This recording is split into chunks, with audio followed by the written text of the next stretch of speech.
fez um trabalho que ele é considerado um trabalho de referência na implantodontia, no qual ele avaliou a distância da crista óssea ao ponto de contato. E ele observou o quê? Crista óssea proximal. Que quando essa distância ela é de no máximo 5 milímetros da crista óssea ao ponto de contato, a possibilidade na amostra que ele colheu, né, que ele teve nesse seu estudo, de mantermos essa papila intacta é em torno de 98%, vamos colocar 100%. Porém, quando eu vou aumentando essa distância da crista óssea ao ponto de contato, a gente percebe que há uma diminuição muito grande da possibilidade de eu manter essa papila intacta. Aumentando somente 1 milímetro, esse percentual de possibilidade de manter essa papila intacta já vai para 56%. Então é importante que nós avaliemos a condição da crista óssea proximal e onde eu deverei posicionar o meu ponto de contato para que eu preencha esse espaço com a minha papila. Se houver uma perda óssea proximal, o que normalmente nós fazemos na nossa prática clínica é aumentar esse ponto de contato às custas de um efeito, muitas vezes, estético não muito agradável. Então, avaliar essa questão da crista óssea proximal no que diz respeito à estética, sobretudo em áreas superiores, anteriores, é um ponto muito importante no nosso planejamento. No que diz respeito ao posicionamento vestíbulo-palatino, a inclinação desse implante, eu tenho que definir, sobretudo em áreas superiores e anteriores, qual tipo de prótese eu vou realizar. Se essa minha prótese for uma prótese cimentada, o ideal é que o longo eixo desse implante ele coincida com a borda incisal mais próximo disso, para que eu possa depois fazer uma coroa cimentada com uma anatomia, com uma estética agradável. Se essa prótese for parafusada, eu já devo manter esse implante ligeiramente palatinizado, com o seu ápice um pouco mais vestibularizado, de maneira que o parafuso que vai fazer a inserção, vai me permitir a inserção e a parafusamento dessa coroa, ele emerge no símbolo dos dentes anteriores e superiores. Se esse implante está muito palatinizado, eu não tenho problema aqui de inserção da coroa, porém eu vou criar um sobrecontorno muito grande e uma área de dificuldade de higienização por parte do paciente. E se esse implante está muito vestibularizado, eu vou criar aqui uma condição muito desfavorável ao meu laboratório para que ele possa fazer uma coroa com uma anatomia adequada, que eu vou diminuir o espaço para porcelana. Existem possibilidades de nós trabalharmos com componentes angulados, porém todas as vezes que eu trabalho com componente angulado, eu já começo a perder em biomecânica, porque certamente, se eu angulo um componente, a força direcionada àquele implante vai ser uma força fora daquele longo eixo ideal, que seria um longo eixo daquele implante bem posicionado, trabalhando-se com componentes que não sejam componentes angulados. Então, em relação ao posicionamento vestíbulo-palatino, essas são as regras básicas. Quando eu não respeito esse posicionamento, quando, por exemplo, esse implante está muito vestibularizado, resultados muito ruins certamente aparecerão, porque eu vou ter uma perda da bossa vestibular, essa reabsorção invariavelmente acontecerá e eu muitas vezes posso até ter exposições aí das roscas do implante. Então aquele paciente que depois de algum tempo retorna ao consultório, doutor, quando o senhor fez o tratamento estava tão bonitinho, a gengivinha estava aqui, aí de repente começou a aparecer esse aspecto escuro, acho que o implante está aparecendo, nada resolve essa situação. Implante mal posicionado em região estética tem que ser removido, tem que ser reconstruído esse tecido ósseo que foi perdido, refeito o planejamento para aí então nós podemos instalar o implante no posicionamento proteticamente viável, para que a gente tenha resultados estéticos e previsibilidade desse caso clínico, que infelizmente em muitas condições se encontram nessa situação crítica.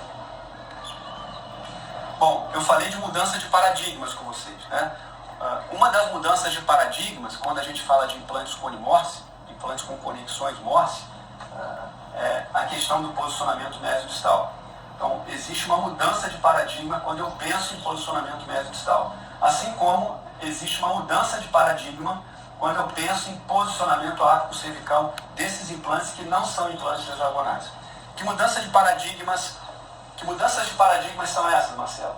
Bom, eu apresento para vocês esse trabalho, que é um dos que eu mais referencio nas minhas aulas quando eu falo de Cone-Morse, e é um assunto para aqueles que me conhecem, sabem que eu sou um verdadeiro fanático pela utilização dos implantes Cone-Morse. Eu defendo com unhas e dentes a filosofia Cone-Morse, por questões que a gente não tem como discutir muito aqui hoje, né, não é o nosso objetivo, mas a filosofia cone-morse e os implantes que apresentam conexão morse, onde eu tenho um cone macho perfeitamente encaixado no cone fêmea, nos permite alterar um pouco essas regras básicas que eu inicialmente apresentei para vocês. E um dos trabalhos que nos mostra claramente isso, essa possibilidade de nós mudarmos um pouco esse posicionamento mesodistal e o posicionamento apical dos implantes, é esse do grupo do Arthur Belém de Novaes Júnior, né? Que é um dos trabalhos que eu mais referencio nas minhas aulas, foi publicado no Journal of Oral Implantology em 2009. Eles avaliaram a influência da distância dos implantes e da profundidade desses implantes no nível infraósseo, no que diz respeito à remodelação óssea, da crista óssea entre esses implantes, e também na manutenção da papila. Vejamos rapidamente como esse trabalho foi feito. É uma metodologia bem simples de ser entendida. Então foram feitas perfurações para a instalação de 4 implantes em um modelo animal, né, cães Beagle, com 2 variáveis. Uma das variáveis era a distância entre essas perfurações de 2 milímetros e a outra variável era a distância entre essas perfurações de 3 milímetros. Ou seja, eu teria implantes aqui com distâncias de 2 milímetros entre as plataformas e distância de 3 milímetros entre as plataformas. A outra variável foi o posicionamento infraósseo desses implantes ou o posicionamento equicristal desses implantes. Então, de um lado, ele instalava implantes num posicionamento equicristal, no nível da crista óssea, todos os implantes cone-morse, foram utilizados os implantes Titamax, cone-morse da Neodente, e aqui implantes no nível infraósseo, 1,5 mm a 2 mm infraósseo, no posicionamento que nós chamamos de subcristal. Foram colocados pilares, os munhões universais, que nós utilizamos muito na Neodente, foram feitas coroas com carga imediata, e a partir disso, então, avaliou-se a distância da crista óssea ao ponto de contato, a distância da papila ao ponto de contato, no período que durou o estudo. O que eles concluíram? Que distâncias de 2 ou 3 milímetros entre as plataformas dos implantes não tiveram resultado estatisticamente significante no que diz respeito à reabsorção do osso e manutenção da papila. E que o posicionamento infraósseo subcristal desses implantes, que neste caso foi de 1,5 mm, teve um impacto positivo, tanto na manutenção da crista óssea quanto na manutenção da papila interdental. Então, o que esse trabalho nos trouxe de muito benefício para a nossa rotina clínica? O que importa é o que a gente vai fazer na clínica, mas a nossa clínica tem que ser baseada em evidência científica. E a partir do momento que tive contato com esse trabalho, acreditei nessa metodologia, acreditei nos resultados e é o que eu sigo na minha rotina clínica. Então, como conclusão dessa questão do posicionamento mesodistal e ápico-cervical dos implantes, quando eu falo de mudança de paradigma ao utilizar implantes cone-morse, nós podemos concluir que, se eu estou trabalhando com implantes cone-morse, eu posso, de uma maneira muito segura, aproximar essas plataformas até 2 milímetros e eu devo manter esses implantes no nível infraósseo. Desta maneira, eu vou criar uma condição biológica extremamente favorável para a manutenção desse osso perimplantar. Eu estou dizendo que vai crescer osso na plataforma do implante, o que muitas vezes nós observamos nos nossos controles radiográficos. Mas o grande objetivo de se manter esses implantes no nível ósseo, podendo-se até aproximar essas plataformas em torno de 2 milímetros, o grande objetivo é nós mantermos essa arquitetura óssea que está ali, que ela não seja alterada. E, em algumas situações, até melhorar essa condição, porque eu tenho, em muitos sistemas, como acontece na Neodente, um tratamento de superfície até a borda desse implante, o que faz com que eu crie uma situação extremamente favorável para que as células ósseas migrem para essa região e promovam um verdadeiro cinturão de proteção, formando o osso, muitas vezes, sobre a plataforma desse implante e mantendo esse implante completamente circundado por osso, protegido, e isso, consequentemente, tem resultados estéticos bastante satisfatórios. Então, em relação ao posicionamento mesodistal e ápico-cervical, das regras básicas que eu passei para vocês, essas duas posições podem sim ser alteradas, e isso tem um impacto muito positivo, sobretudo em áreas estéticas. Imaginemos um paciente que tenha ausência dos incisivos superiores, o que muitas vezes nós optamos, e optamos por uma prótese parcial fixa, com implantes nos incisivos laterais, por exemplo, ou 2 implantes nos centrais com 2 cantilevers. eu posso, a partir do conhecimento dessa metodologia e desses conceitos básicos de mudança no posicionamento mesodistal, no posicionamento apical dos implantes colimostres, começar a pensar em implantes e coroas unitárias, mesmo tratando-se de áreas estéticas superiores. Então, uma verdadeira mudança de paradigma.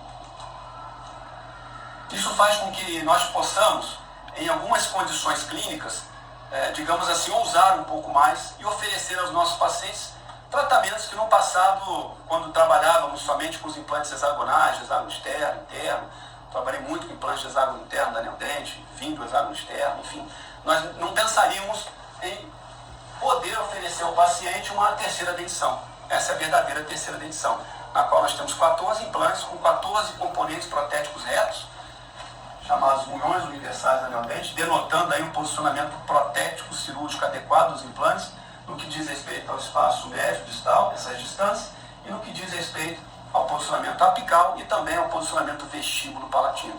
Se esses implantes fossem implantes de hexágono externo, de hexágono interno, qualquer outro tipo de conexão, que não fosse a conexão nossa, que me permitisse aproximar um pouco mais as plataformas desses implantes, mesmo em áreas estéticas, no final do último implante, esse último implante ia parar na orelha do paciente, porque eu não teria espaço protético para posicionar 14 implantes, mantendo as distâncias mínimas entre as plataformas dos implantes, que seria de 3 milímetros, caso eu estivesse trabalhando com implantes hexagonais.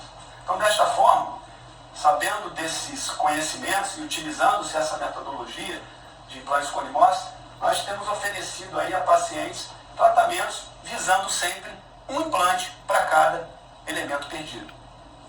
Como vocês podem ver na reabilitação desse paciente, que é uma reabilitação com 14 implantes e 14 coroas unitárias, mostrando aí uma condição clínica bastante favorável. E o mais interessante é quando a gente começa a acompanhar esse caso já está com quase 10 anos, agora em julho completa 9 anos e meio. Eu fiz uma publicação desse caso na Implant News, depois quem tiver interesse me passa uma mensagem em caminho para vocês. Essa publicação foi feita logo assim que o caso foi finalizado. Essas imagens estão lá na publicação, na Implant News. Eu estou fazendo um acompanhamento longitudinal desse caso, acompanhamento clínico e radiográfico.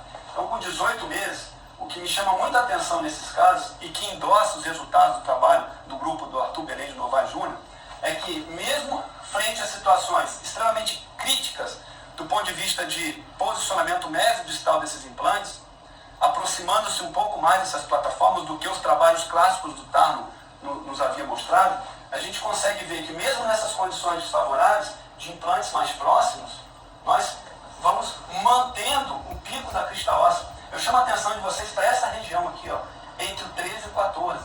Esses implantes não estão tão próximos assim. Obviamente, numa radiografia periapical, existe uma proximidade, uma tendência a aproximar mais as plataformas dos implantes, sobretudo em áreas de ângulo de boca, que é justamente o que acontece entre canino e primeiro premolar superior. Mas a crista óssea, se vocês olharem com bastante atenção, ela está presente ali. Então, nesses acompanhamentos que nós temos feito, já com 42 meses, 3 anos e meio, em junho de 2015, clinicamente, os tecidos estão se comportando muito bem. Então, eu gosto muito de utilizar esse caso para endossar o trabalho do Arthur Belém de Novaes Júnior.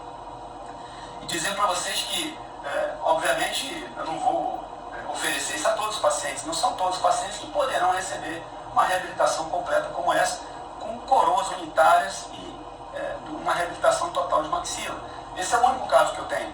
Mas eu tenho muitos casos de reabilitações anteriores com 4 implantes, com coroas unitárias, porque eu acredito que, posicionando-se esses implantes de acordo com esse trabalho do Arthur Belém de Novaes Júnior nos mostra, de um posicionamento mantendo-se uma distância em torno de 2 milímetros, e eu digo a vocês que em algumas condições até um pouco mais próximas, e mantendo-se também esse implante no posicionamento infraósseo, a possibilidade de nós mantermos a integridade dessas papilas é muito grande. É o que a gente tem observado clínica e radiograficamente. Então aqui com 3 anos e meio a gente vê um excelente comportamento dos tecidos periimplantares, papilas, mesmo que modestas, presentes.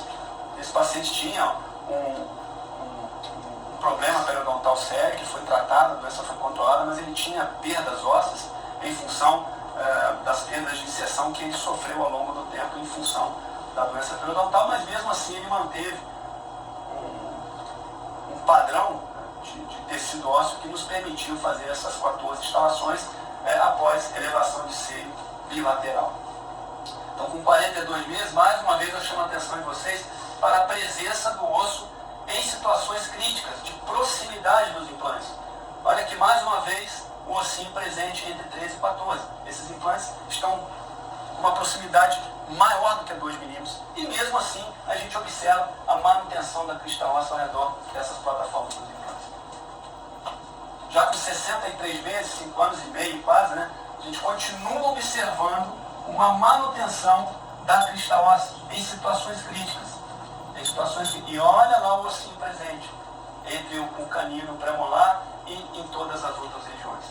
Eu vou fazer agora uma nova avaliação desse paciente, fazer um acompanhamento, e eu pretendo republicar esse caso com 10 anos de acompanhamento clínico e radiográfico.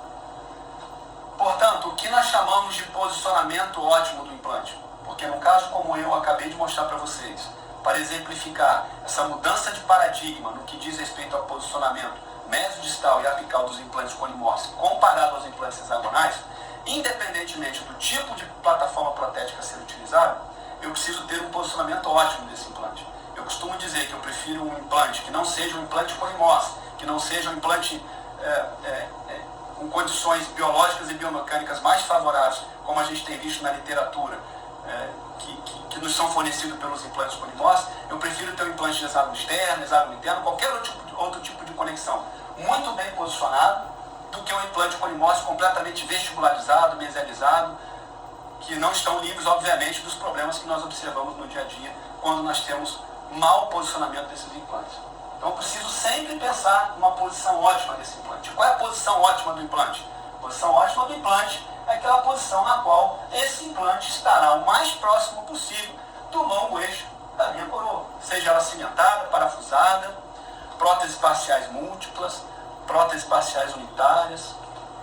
Eu preciso ter esse implante muito bem posicionado. No que diz respeito às próteses totais, existem algumas peculiaridades que me fazem pensar que não preciso ter esse implante exatamente no longo eixo da coroa, mas a gente vai falar um pouquinho mais disso à frente, quando nós mostrarmos essa sequência de tratamento, de encerramento diagnóstico, confecção de guia tomográfico, de cirúrgico, para pacientes sedênticos totais. Qual é a nossa rotina clínica, então? O que nós devemos ter no nosso dia a dia, nos nossos consultórios, para a gente obter essa posição ótima do implante? Simples. Uma metodologia muito simples, muito tranquila de ser realizada, e é por aqui que a gente começa o início do nosso tratamento. Então, para aqueles colegas que estão me assistindo agora, que são alunos de curso de pós-graduação, que estão querendo iniciar a implantodontia, isso aqui é o beabá, é uma receita de bolo para que vocês iniciem uma implantodontia com segurança. E os colegas mais experientes, que também têm uma implantodontia de alta previsibilidade, de alto sucesso nas suas clínicas, podem ter certeza que continuam seguindo essa receita do bolo. E essa receita de bolo, esse beabá, deverá existir na clínica de vocês para o resto de suas vidas. Vocês podem até modernizar um pouco isso, como nós veremos na nossa próxima live, onde nós falaremos de planejamento virtual. Tudo isso aqui pode ser feito no ambiente virtual. O encerramento diagnóstico, a construção do guia, o guia tomográfico, o guia cirúrgico, tudo isso pode ser feito no ambiente virtual. Mas eu posso fazer isso de forma analógica. Esse caso aqui é um caso de 2007. O que nós fazíamos há 12 anos atrás é a mesma coisa que eu devo fazer hoje, que eu deveria fazer daqui a 5, 10, 15, 20, 30 anos. Porque nesse quesito, a implantodontia não vai mudar. Ela pode mudar em vários outros aspectos. Mas nesse quesito de que o implante deve estar posicionado no longo eixo do implante, isso não vai mudar, porque existe uma regra básica, que é a terceira lei de Newton. Para cada força empregada num objeto, eu tenho uma força contrária na mesma intensidade e na direção oposta. Então, quando eu tenho um implante muito bem posicionado, mais próximo possível do longo eixo da minha coroa, e essa coroa recebe força no seu longo eixo, esse implante passa por um processo de remodelação óssea permanente. E essa remodelação óssea, por meio de uma reabsorção óssea e uma reposição óssea, esse processo ele é contínuo, de reabsorção e remodelação óssea, neoformação óssea, que faz com que esse osso ao redor da plataforma do implante e ao longo de todo o seu corpo se mantenha estável ao longo do tempo. é o que nós chamamos de osso-integração secundária, terciária, já se fala até em quaternária, quinternária, enfim. É a manutenção desse implante a longo prazo. Para isso, eu preciso ter esse implante recebendo forças o mais próximo possível do longo eixo da minha coroa.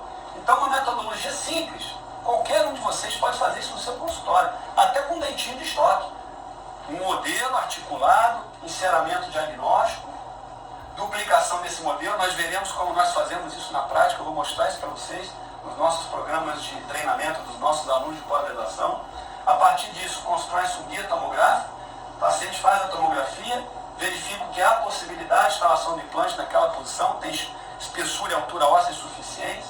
Esse guia é transformado num guia cirúrgico, que vai me definir o longo eixo de inserção desse implante. Eu vou utilizar esse guia no momento da minha perfuração, para que essa perfuração feita para a instalação do implante me permita ter esse implante o mais próximo possível do longo eixo do implante.